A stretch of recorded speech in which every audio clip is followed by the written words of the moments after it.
Target ಕರಸೇವಕರು. ಯಾರು ಕರಸೇವಕರು? ಅಯೋಧ್ಯೆಯಲ್ಲಿ ಆದಂತಹ ಸಂದರ್ಭ, ಬಾಬ್ರಿ ಮಸೀದಿಯನ್ನು ಒಡೆದಾದಂಥ ಪ್ರಕರಣ ಏನಿತ್ತು ಆ ಸಂದರ್ಭದಲ್ಲಿ, ಆಗ ಹಲವು ಕಡೆಗಳಲ್ಲಿ ದಾಂಧಲೆಗಳು ನಡೀತು. ಕೆಲವು ಕಡೆಗಳಲ್ಲಿ ಕಲ್ಲು ತೂರಾಟಗಳು ನಡೀತು, ಕೆಲವು ಕಡೆಗಳಲ್ಲಿ ಗಲಾಟೆ ಆಯಿತು, ಪ್ರತಿಭಟನೆ. ಏನು ಕೇಳ್ತಾ ಇದ್ದೆ ಅಂದರೆ, ಅಲ್ಲಿ ಅಯೋಧ್ಯೆ ರಾಮ ಮಂದಿರ ನಿರ್ಮಾಣ ಆಗಬೇಕು ಅನ್ನೋದು, ರಾಮ ಮಂದಿರ ನಿರ್ಮಾಣಕ್ಕೋಸ್ಕರ.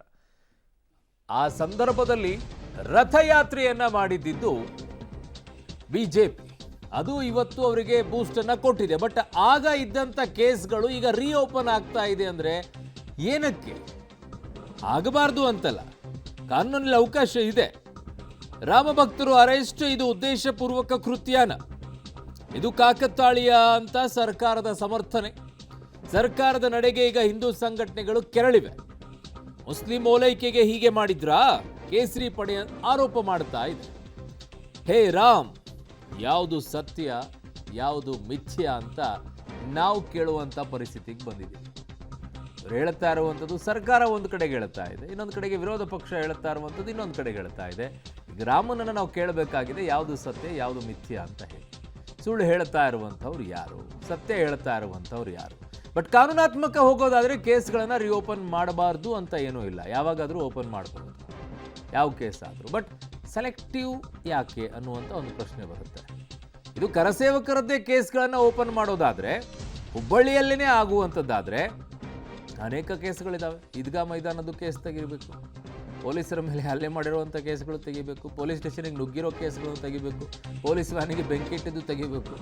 ಇದು ಇನ್ನೊಂದು ಕಡೆಯಿಂದ ಪ್ರಶ್ನೆ ಇವತ್ತು ಅನೇಕ ನಾಯಕರುಗಳು ಕೇಳ್ತಾ ಇದ್ದಾರೆ. ಕರ್ನಾಟಕದಲ್ಲಿ ಕರಸೇವಕರ ಬಂಧನ ರಾಜಕೀಯ ಕೆಸರಾಟಕ್ಕೆ ಕಾರಣವಾಗ್ತಾ ಇದೆ. ಕಾಂಗ್ರೆಸ್ ರಾಮ ಮಂದಿರ ವಿರೋಧಿ, ಬಿಜೆಪಿ ಕಿಚ್ಚಚ್ಚಿತ. ರಾಮ ಮಂದಿರ ವಿಷಯದಲ್ಲಿ ಹುಷಾರು ಅಂತ ಹೈಕಮಾಂಡ್ ಹೇಳಿದ್ದು. ಈ ಎಚ್ಚರಿಕೆಯ ಮಧ್ಯೆ ಎಡವಟ್ಟನ್ನು ಕಾಂಗ್ರೆಸ್ ಮಾಡಿಕೊಳ್ತಾ ಹುಬ್ಬಳ್ಳಿಯ ಕೇಸ್ ರಿಓಪನ್ ಮಾಡಿ ಸಿಎಂ ಸಚಿವರ ಗಮನಕ್ಕೆ ಇದು ಬಂದಿತ್ತ. ರಿಓಪನ್ ಅದು ಹಳೆ ಕೇಸ್ಗಳನ್ನಷ್ಟೇ ವಾಪಸ್ ಪಡೆಯೋಕೆ ಸರ್ಕಾರ ಸೂಚನೆಯನ್ನ ಕೊಟ್ಟಿತ್ತ. ಇದು ಬಹಳ ಚರ್ಚೆಗೆಡೆ ಮಾಡಿಕೊಡ್ತಾ ಇದೆ. ಬಿಜೆಪಿಗೆ ಏನು ಬೇಕು ಅದನ್ನೆಲ್ಲ ಕಾಂಗ್ರೆಸ್ಸೇ ಕೈಯಾರೆ ತಂದು ಕೊಡ್ತಾ ಇದೆಯಾ ಅಂತ ಹೇಳಿ ನನಗೆ ಅರ್ಥ ಆಗ್ತಿಲ್ಲ. ಚುನಾವಣೆ ಹತ್ರ ಬರ್ತಾ ಇದ್ದಂತೆ ತುಂಬ ಎಚ್ಚರಿಕೆಯಲ್ಲಿರಬೇಕು ಹೇಳಿಕೆಗಳು. ಆದರೆ ಅಲ್ಲಿ ಸೆಂಟ್ರಲಲ್ಲಿ ನೋಡಿದಾಗ ದಿಗ್ವಿಜಯ್ ಸಿಂಗ್ ಅವರು ಮಾತನಾಡ್ತಾರೆ, ಇಲ್ಲಿ ರಾಜ್ಯಕ್ಕೆ ಬಂದಾಗ ನಿನ್ನೆ ಆಂಜನೇಯ ಅವರು ಮಾತನಾಡಿದರು. ಅದಾದ ನಂತರ ಈ ಕೇಸ್ಗಳು ರಿಓಪನ್ ಆಗುವಂಥದ್ದು ಗೊತ್ತಿಲ್ಲ ಏನಾಗ್ತಾ ಇದೆಯೋ, ಏನು ಮಾಡ್ಕೊಳ್ತಾ ಇದ್ದಾರೆ ಅಂತ ಹೇಳಿ. ಸದ್ಯಕ್ಕಂತೂ ಮತ್ತೆ ಗೊತ್ತಿದೆ, 2 ಸೀಟ್ ಇದ್ದಂಥ ಬಿಜೆಪಿ ಇದೇ ರಥಯಾತ್ರೆಯಿಂದ ಬಂದು ಇವತ್ತು 2 ಬಾರಿ ಅಧಿಕಾರವನ್ನು ಮಾಡುವಂಥ ಪರಿಸ್ಥಿತಿಗೆ ಬಂದು ಕೂತಿದೆ. ಈ ವಿಚಾರದಲ್ಲಿ ಅದು ಅರ್ಥ ಆಗಲಿಲ್ಲ ಅಂದರೆ ಏನು ಹೇಳೋ, ಏನು ಮಾತನಾಡಿದರೆ ನೋಡೋಣ. ತಪ್ಪು ಮಾಡಿದವ್ರು ಏನು ಮಾಡಬೇಕು? ಸುಮ್ಮನೆ ಬಿಟ್ಬಿಡ್ಬೇಕಾ? ಈ ಹಳೆಯ ಕೇಸ್ಗಳನ್ನ ಡಿಸ್ಪೋಸ್ ಆಫ್ ಮಾಡಬೇಕು ಅಂತ ಹೇಳಿದ್ದೀವಿ. ಅದರಲ್ಲಿ ಪೊಲೀಸ್ನವರು ಕ್ರಮ ತಗೊಂಡಿದ್ದಾರೆ ಅಷ್ಟೇ. ನಾವು ಯಾವ ದ್ವೇಷದ ರಾಜಕಾರಣ ಆಗಲಿ ಅಥವಾ ನಿರಾಪರಾಧಿಗಳನ್ನು ಮಾಡ್ತಕ್ಕಂಥದ್ದು ಬಂಧಿಸ್ತಕ್ಕಂಥದ್ರಲ್ಲಿ ಮಾಡಲ್ಲ. ಕೋರ್ಟ್ ಡೈರೆಕ್ಷನ್ ಇದ್ದರೆ ಕೋರ್ಟ್ ಡೈರೆಕ್ಷನ್ ಪ್ರಕಾರ ಮಾಡ್ತೀವಿ. ನೆಲದ ಕಾನೂನು ಇದು. ನೆಲದ ಕಾನೂನಿನ ಪ್ರಕಾರ 32 ಜನಕ್ಕೆ ಆಗಿರೋದು ಅಲ್ಲದೆ ಇದು ನಿಮ್ಮೊಬ್ಬರಿಗೆ ಆಗಿದೆಯಾ? ಹಾಗಾದ್ರೆ ನಿಮ್ಮೊಬ್ಬರಿಗೆ ಒಂದು ನ್ಯಾಯ, ಅವರಿಗೆಲ್ಲ ನ್ಯಾಯ ಇಲ್ವಾ? ಅವರೆಲ್ಲ ಅನೇಕ ಜನ ಹಿಂದೂಗಳಿಲ್ವಾ ಅದರಲ್ಲಿ? ಮನೆ ಅದನ್ನ ಬೇಕು ಅಂತೇಳಿ ರಾಜಕೀಯ ಮಾಡೋದು, ಇದಕ್ಕೆ ಯಾವ ರಾಜಕೀಯ ಬಣ್ಣ ಬೇಡ. ಕಾನೂನು ಪ್ರಕಾರ ಏನಾಗುತ್ತೋ ಆಗತ್ತೆ. ಯಾವ ನೋಡ್ರಿ, ದಿನನಿತ್ಯ ಆಡಳಿತಾತ್ಮಕ ವಿಷಯಗಳು, ಅವ್ರ ಬಂಧನ ಇವ್ರ ಬಂಧನ, ಎಲ್ಲೆಲ್ಲಿ ಅಕ್ರಮಗಳಾಗ್ತವೆ, ಎಲ್ಲೆಲ್ಲಿ ಕಾನೂನು ಉಲ್ಲಂಘನೆ ಆಗ್ತದೆ, ಅಲ್ಲಲ್ಲಿ ಇಂಥ ಪ್ರಕರಣಗಳು ಆಡಳಿತಾತ್ಮಕವಾಗಿ ಕೆಳ ಹಂತದಲ್ಲಿ ನಡೀತಾ ಇರ್ತದೆ. ಯಾವನೋ 31 ವರ್ಷ ಕೆಳಗಡೆ ಯಾರಿಗಾದ್ರೂ ಮರ್ಡರ್ ಮಾಡ್ತಾನಪ್ಪ, ಆಮೇಲೆ ಸಿಗ್ತಾನೆ 31 ವರ್ಷ ನಂತರ. 31 ವರ್ಷ ಆಗಿದೆ ಅವನಿಗೆ ಬಿಟ್ಬಿಡ್ರಿ ಅಂತ ಹೇಳ್ತೀರಿ?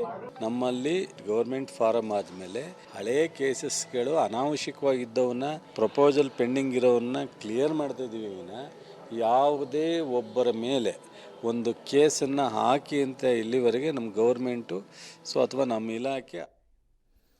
ನನಗೊಂದು ಪ್ರಶ್ನೆ ಕಾಡುತ್ತೆ ಈ ಸಂದರ್ಭದಲ್ಲಿ. ಕಾಂಗ್ರೆಸ್ನವ್ರು ಹೇಳ್ತಾ ಇರುವಂಥದ್ದೇನು, ನಮಗೆ ಎಲ್ಲ ಉದ್ದೇಶ ಇಲ್ಲ, ಕ್ಲಿಯರ್ ಮಾಡ್ತಾ ಇದ್ದೀವಿ ಅಂತೇಳಿ. Look at the statement. IT ಅವತ್ತು DK ಶಿವಕುಮಾರ್ ಅವರ ಮೇಲೆ ದಾಳಿ ಮಾಡಿದಂಥ ಸಂದರ್ಭದಲ್ಲಿ ಆಗಿದ್ದು ಅದೇ ಟೈಮಿಂಗ್. ಅಹಮದ್ ಪಟೇಲ್ ಅವರ ವಿಚಾರದಲ್ಲಿ ಅಲ್ಲಿರುವಂಥವ್ರನ್ನ ತಂದಿಟ್ಕೊಂಡು ಇಲ್ಲಿ ಇಟ್ಕೊಂಡಿದ್ರು. ಆಗ IT ದಾಳಿ ಮಾಡುತ್ತೆ. ಇದೇ ಸಂದರ್ಭದಲ್ಲಿ ಯಾಕೆ ಅಂತ ಪ್ರಶ್ನೆಗಳು ಬಂದಿತ್ತು. ಈಗಲೂ ಪ್ರಶ್ನೆ ಬರ್ತಾ ಇರೋದು ಅದೇ, ಇದೇ ಸಂದರ್ಭದಲ್ಲಿ ಯಾಕೆ ಕೇಸ್ ರಿಓಪನ್ನು ಅನ್ನುವಂಥ ಒಂದು ಪ್ರಶ್ನೆ ಬರ್ತಾ ಇದೆ. ಸೊ ಸಹಜ ಅಲ್ವೇ? ಸರ್ಕಾರದ ರಿವೆಂಜ್ ಪಾಲಿಟಿಕ್ಸ್ ಅಂತ ಈಗ ಬಿಜೆಪಿ ಪಡೆ ಮುಗಿಬಿದ್ದಿದೆ. ಅವರಿಗೊಂದು ಅಸ್ತ್ರ ಸಿಕ್ಕಂಗಾಗಿದೆ ಚುನಾವಣೆ ಸಂದರ್ಭದಲ್ಲಿ. ಒಂದು ದೊಡ್ಡ ಆಕ್ರೋಶ ಸರ್ಕಾರದ ಮೇಲೆ. ನಾಳೆ ಸರ್ಕಾರದ ವಿರುದ್ಧ ಬಿಜೆಪಿ ಬೃಹತ್ ಪ್ರತಿಭಟನೆಯ ಕಹಳೆಯನ್ನ ಮೊಳಗಿಸಿದ್ದಾರೆ. ಇವತ್ತು ಅಧ್ಯಕ್ಷರು ಹೇಳ್ತಾ ಇದ್ರು, ರಾಜ್ಯಾಧ್ಯಕ್ಷರು, ನಾಳೆ ಎಲ್ಲ ಜಿಲ್ಲಾ ಕೇಂದ್ರಗಳಲ್ಲೂ ಹೋರಾಟ ಮಾಡ್ತೀವಿ ನಾವು ಅಂತೇಳಿ, ದೊಡ್ಡ ಪ್ರಮಾಣದಲ್ಲಿ ಹೋರಾಟ ಮಾಡ್ತೀವಿ ಅಂತ ಹೇಳಿ. ಬೆಂಗಳೂರಿನಲ್ಲಿ ಫ್ರೀಡಂ ಪಾರ್ಕ್ನಲ್ಲಿ ಕೂತ್ಕೊಂಡು ಪ್ರತಿಭಟನೆ ಮಾಡ್ತೀವಿ ಅಂತ ವಿಜಯೇಂದ್ರ ಅವರು ಮಾತನಾಡಿದರೆ ಬಿಜೆಪಿಯ ರಾಜ್ಯಾಧ್ಯಕ್ಷರು. ಆ ಕಡೆಗೆ ಆರ್ ಅಶೋಕ್ ಅವರ ನೇತೃತ್ವದಲ್ಲಿ ಹುಬ್ಬಳ್ಳಿಯಲ್ಲಿ ಹೋರಾಟಗಳು ಮಾಡ್ತಾರಂತೆ. ಸೊ ಒಟ್ಟಿನಲ್ಲಿ ನಾಳೆ ಹೋರಾಟದ ದಿನ ಅಂದರೆ ತಪ್ಪಾಗೋದಿಲ್ಲ. ರಿವೆಂಜ್ ಪಾಲಿಟಿಕ್ಸಾ ಅಲ್ವಾ ಗೊತ್ತಿಲ್ಲ. ಏನು ಮಾತನಾಡಿದ್ದಾರೆ ನೋಡ್ಬಿಡೋಣ. ಮಂಗಳಕರವಾದಂಥ ವಾತಾವರಣ ಇಡೀ ದೇಶದಲ್ಲಿ ಸೃಷ್ಟಿಯಾಗಿರ್ಬೇಕಾದ್ರೆ ಅಪಶಕುನವನ್ನ ಸೃಷ್ಟಿ ಮಾಡಬೇಕು ಅನ್ನುವಂಥ ಪ್ರಯತ್ನವನ್ನ ಸಿದ್ದರಾಮಯ್ಯ ಇವತ್ತು ಸೃಷ್ಟಿ ಮಾಡ್ತಾ ಇದ್ದಾರೆ. 32 ವರ್ಷಗಳ ಹಿಂದೆ ಕಾರ್ಯಸೇವೆಯಲ್ಲಿ ಭಾಗವಹಿಸಿದಂತ ಹುಬ್ಬಳ್ಳಿಯ ಕಾರ್ಯಕರ್ತನನ್ನ ಬಂಧನ ಮಾಡೋದ್ರ ಮುಖಾಂತರ ರಾವಣ ಮಾತ್ರ ರಾಮ ವಿರೋಧಿ ಅಲ್ಲ, ನಾನು ಕೂಡ ರಾಮ ವಿರೋಧಿ ಅನ್ನೋದನ್ನ ಕಾರ್ಯಕರ್ತನನ್ನ ಬಂಧನ ಮಾಡೋದ್ರ ಮುಖಾಂತರ ತನ್ನ ನಿಲುವಿನ ಮುಖಾಂತರ ಇವತ್ತು ಕಾಂಗ್ರೆಸ್ ಸರ್ಕಾರ ಸಿದ್ಧಗೊಳಿಸ್ತಾ ಇದೆ. ನೋಡಿ, ಆ ಪ್ರಭು ಶ್ರೀರಾಮಚಂದ್ರ ಯಾರಿಗೂ ಅನ್ಯಾಯ ಮಾಡಲಿಲ್ಲ, ಧರ್ಮಕ್ಕಾಗಿ ಹೋರಾಟ ಮಾಡ್ದ. ನಿಮ್ ಸಿದ್ದರಾಮಯ್ಯನವರು ಎಲ್ರಿಗೂ ನ್ಯಾಯ ಕೊಟ್ರ? ದಲಿತರಿಗೆ ಅಂತ ಮೀಸಲಿಟ್ಟಂತ 11,000 ಕೋಟಿ ರೂಪಾಯಿನ ವಾಪಸ್ ತೆಗೆದುಕೊಂಡ್ರು. ಅಲ್ಪಸಂಖ್ಯಾತರಿಗೆ ಅಂತ ಹೇಳಿ ವೋಟ್ ಬ್ಯಾಂಕ್ ರಾಜನೀತಿ ಮಾಡೋಕ್ಕೋಸ್ಕರ 10,000 ಕೋಟಿ ಅವ್ರಿಗೆ ಕೊಟ್ರು. ಅಂದ್ರೆ ಒಬ್ಬರಿಗೆ ನ್ಯಾಯ ಇನ್ನೊಬ್ಬರಿಗೆ ಅನ್ಯಾಯ ಮಾಡೋರು ರಾಮನಿಗೆ ಸಮ ಆಗ್ಲಿಕ್ಕೆ ಸಾಧ್ಯನಾ ಹೇಳಿ? ರಾಮನ ಹೆಸರಿಟ್ಕೊಂಡ ತಕ್ಷಣನೇ ರಾಮನ್ ಗುಣ ಬಂದಿದೆ ಅಂತ ಭಾವಿಸಕ್ಕಾಗತ್ತಾ? ನಿಮ್ಮ ಹೆಸರಿನಲ್ಲಿ ಆಂಜನೇಯ ಅಂತ ಹೆಸರಿದೆ, ಅದ್ರ ಆಂಜನೇಯನ ಗುಣ ಇದೆಯಾ? ಇಲ್ಲಿ ಸಿದ್ದರಾಮಯ್ಯನವ್ರ ಹೆಸರಿನಲ್ಲಿ ರಾಮ ಅಂತ ಹೆಸರಿದೆ, ರಾಮನ್ ಗುಣ ಇದೆಯಾ? ರಾಮನ ಗುಣ ಇದ್ರೆ ಮಾತ್ರ ರಾಮನ ಸಮ ಆಗ್ತಾರೆ. ಹೆಸರಿಟ್ಕೊಂಡ ತಕ್ಷಣನೇ ಗುಣ ಇದೆ ಅಂತ ಭಾವಿಸ್ಬೇಕಾಗಿಲ್ಲ. ಅವರ ನಾಲ್ಗೆ ಅವರ ಸಂಸ್ಕೃತಿಯನ್ನ ತೋರಿಸ್ತದೆ. ಇವತ್ತು ಅಯೋಧ್ಯೆ ಅಂತಕ್ಕಂಥದ್ದು ಒಂದು ಭಾವನಾತ್ಮಕ ಸಂಬಂಧ. ಇವತ್ತು ಶ್ರೀರಾಮನ ಜನ್ಮಸ್ಥಳ ಅದು. ಈ ರೀತಿ ಹುಚ್ಚುಚ್ಚಾಗಿ ಹೇಳಿಕೆ ಕೊಡ್ತಾ ಇರ್ತಕ್ಕಂಥವ್ರಿಗೆ ಏನು ನಾವು ಉತ್ತರ ಕೊಡೋದಕ್ಕೆ ಸಾಧ್ಯ ಇಲ್ಲ. ಅದಕ್ಕೆ ಜನ ತೀರ್ಮಾನ ಮಾಡ್ತಾರೆ. ಈ ರೀತಿ ಮನ ಬಂದಂತೆ ಹಿಂದೂಗಳ ಒಂದು ಭಾವನೆಗೆ ಧಕ್ಕೆ ತರ್ತಕ್ಕಂಥ ಕೆಲಸ ಏನು ಮಾಡ್ತಾ ಇದ್ದಾರೆ. ಈ ರೀತಿ ಹೇಳಿಕೆಗಳು ಮತ್ತು ಇವರ ಕಾಂಗ್ರೆಸ್ ಸರ್ಕಾರದ ನಡವಳಿಕೆಗಳು ಇದೆಲ್ಲವೂ ಕೂಡ ಇವ್ರದ್ದು ಮಾನಸಿಕ ಸ್ಥಿತಿಯನ್ನು ತೋರಿಸ್ತದೆ.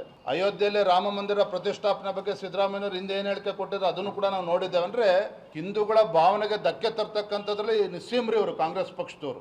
ಅವರು ಪೂಜೆ ಮಾಡಲಿ, ಅವ್ರಿಗೆ ಸದ್ಬುದ್ಧಿ ಬರಲಿ. ನೋಡ್ರಿ, ಅವ್ರನ್ನ ಅರೆಸ್ಟ್ ಮಾಡಿರೋದು ರಾಮ ಮಂದಿರ ಹೋರಾಟದ ವಿಷಯದಲ್ಲಿ. ಇವೆಲ್ಲ ಹೇಳಲಿಕ್ಕೆ ಬೋಗಸ್ ಅಷ್ಟೇ. ಇವು ಬೇರೆ ಬೇರೆ ಕಡೆನೂ ಈ ಸೂಚನೆ ಕೊಟ್ಟಿವಿ ಅಂತ ಅವರ ಒಪ್ಕೊಂಡಾರ. ಅಂದರೆ ಇದ್ರ ಉದ್ದೇಶ ಹಳೆ ಕೇಸುಗಳಂದ್ರೆ ಹಿಂದೆ ರಾಮ ಮಂದಿರ ಹೋರಾಟದಲ್ಲಿ ಮಾಡಿದವ್ರದ್ದೇ ತೆಗೆಯುವ ಸಂಬಂಧನ ಈ ಸೂಚನೆ ಕೊಟ್ಟಾರ ಅವರು.